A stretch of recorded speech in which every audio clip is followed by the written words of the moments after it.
The reason why I stand for 2016 Sikyong is the first thing is His Holiness Dalai Lama has given us a very good system of democracy. We didn't have to struggle to get that, and in fact he had shown us since 1960s, and we progressed through it. And it is very crucial that we have to participate and progress in this field. And in order to make this movement going, we have to participate in it as a candidate and also as a voter. And I feel it's very important. That's why I stand this time, because 2016 election was coming shortly, but nobody's talking about election at the time when I was standing in May. So this is one reason, and another reason is well, I've served for 20 years as a officer of the Central Tibetan Administration and also in the Tibetan cooperative movements, and I think it's now the right time for me to take a bigger responsibility to serve in a bigger community. That's why I'm standing now with full confidence. I've served for 20 years, and I have the experience of the administration as a diplomat and as an entrepreneur as well. And I've served in different places and different fields, and also have support from Kham province called Dongham Dasotism and Ngari Association, and I have so many supporters who are supporting me, and people also like my ideas and my manifestos. And now I have visited almost 70% of the Tibetan communities in India, and I want to cover 90% of Tibetan communities in India, and I feel chances are very high, and I'll do my best.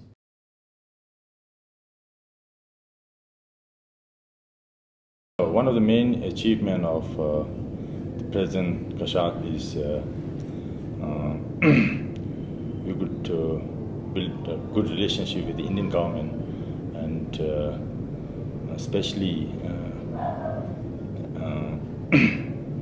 releasing of the 2014 rehabilitation policy, which makes Tibetans easier to work and lies with the Indian government in the field of rehabilitation. And yes, the President Kashak could not restore the negotiation, which is very sad, and it's very important that in order to resolve the Tibet issue, we should restore the negotiation and go forward. Another thing is about the education policy. Education is very important, and we have a problem in implementing the education policy right now.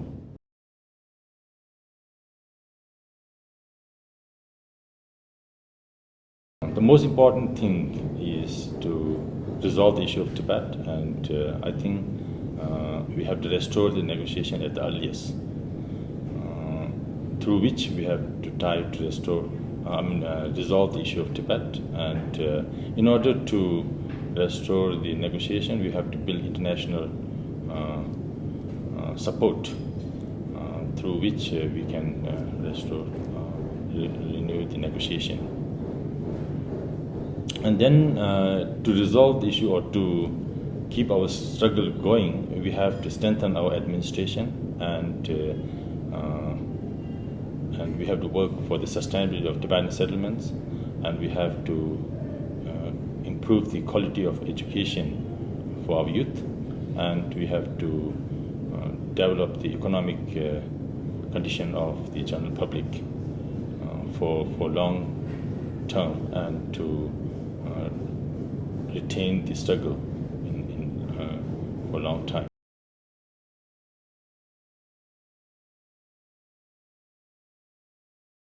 The middle way policy is implemented through the referendum, and it was passed in the parliament. So whoever Sikyong comes, he or she cannot change this policy. It has to come from the general public, and only general public can change the policy. And I think at this moment it is His Holiness' vision, and the middle way policy is something that is achievable. And we have to work hard to resolve the issue of Tibet, because the condition in Tibet is getting worse day by day, and we have to try to resolve the issue of Tibet at the earliest stage before Tibet become a Chinese land, or before our culture and language is totally destroyed. Once it's totally destroyed, then even if Tibet issue is resolved, or even if we get independent, there's no use, or it's not worth, or there's no point.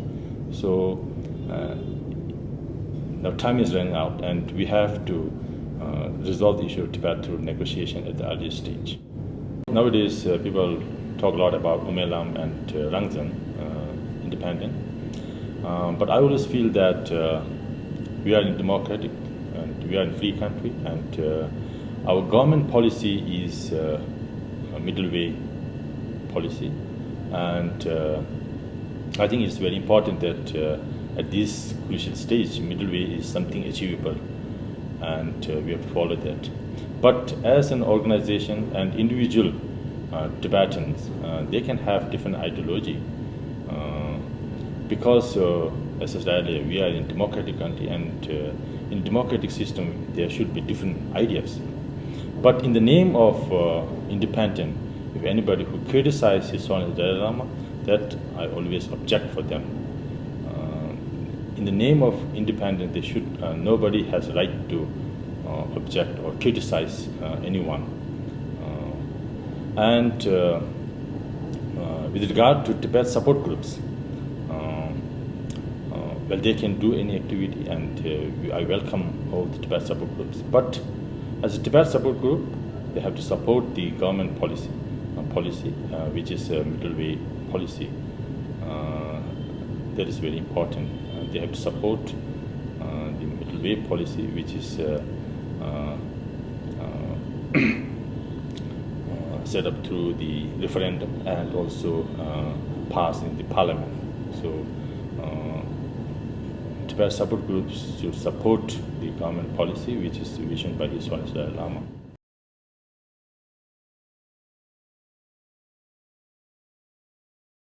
I think Chinese also want to negotiate, because nobody wants a problem. Okay, so they do want to. So we have to find ways to renew this negotiation, and one thing through the international pressure, and second one through the direct contacts with the Chinese leaders. When we talk about negotiation, we have to do this negotiation with the Chinese government officials, and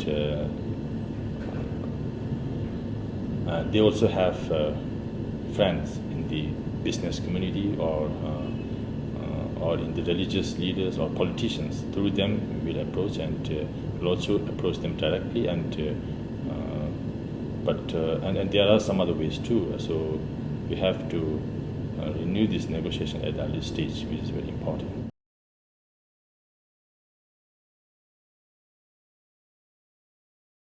Well, in general, in our society, in Tibetan society, we don't have gender racism or gender inequality. But in general,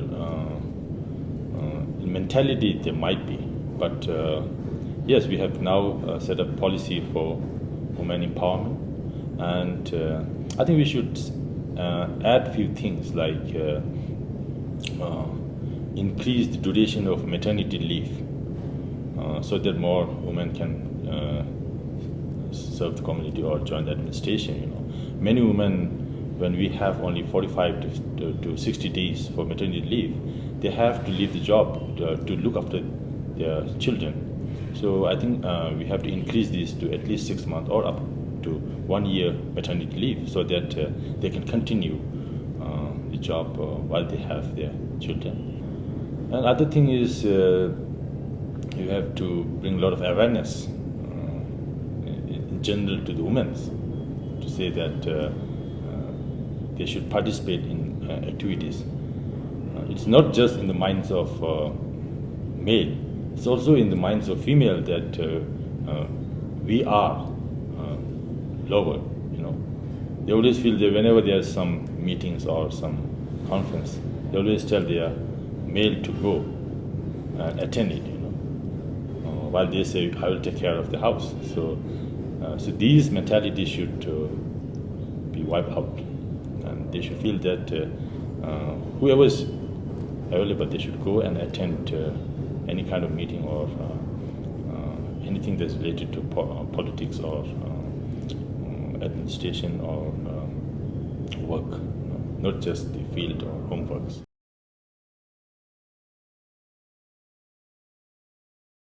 Tibet Support Groups played a very important role in the past history, in the last 50 plus years. I think at this stage we have reduced a lot. We used to say at one time we used to have 400 to 500 Tibet Support Groups, but now I wonder how many are there. Are there 400 to 500 members? I think we have to revive them, and they play a very important role, especially in bringing some freedom in Tibet,